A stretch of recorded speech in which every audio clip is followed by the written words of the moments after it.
Radical Islamic terrorism has struck yet again, this time on a holy day, at the very heart of the Coptic Christian community.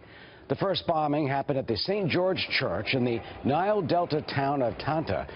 The second explosion ripped through St. Mark's Cathedral in the coastal city of Alexandria.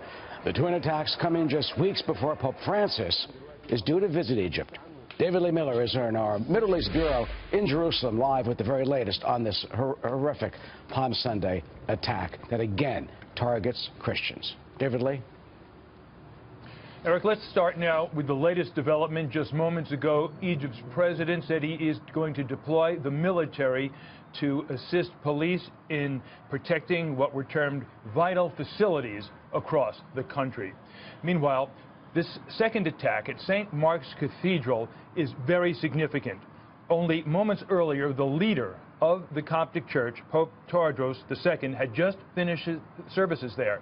He was not hurt, but 11 worshippers were killed at that location.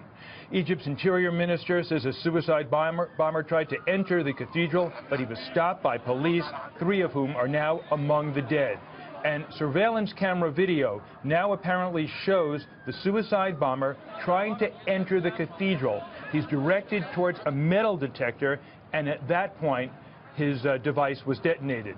This cathedral, considered sacred, it serves as the historical seat for the Coptic Pope.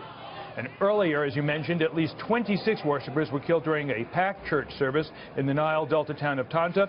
A woman who lived across the street said the powerful blast shook her building. She described church deacons with blood-stained white robes running from the scene. She said more seriously injured were rushed in private cars to a nearby hospital. ISIS claimed responsibility for both of today's blasts. In a recent video, the terror group threatened to increase attacks targeting Egypt's minority Christian community. Recently, an ISIS splinter group claimed responsibility for attacks in Egypt's relatively remote Sinai region. In addition to striking police and the military, an ISIS affiliate there said it was behind the downing of a Russian plane that killed all 224 people on board.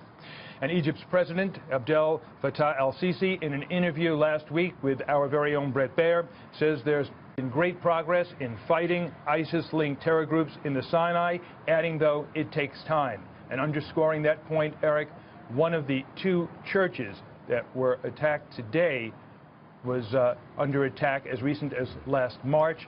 That's when authorities say they were able to detonate a bomb at the location. Eric? All right, David Lee. Egyptian officials have said that radical Islamic terrorism, as you say, their #1 foe. Thank you.